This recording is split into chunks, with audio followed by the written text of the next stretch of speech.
Well, I'll be damned. Well,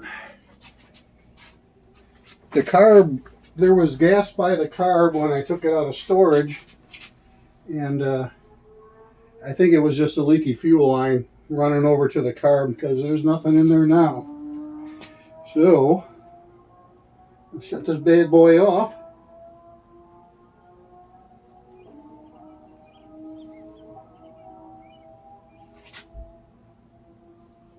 And let her dry a little bit. That'll be that.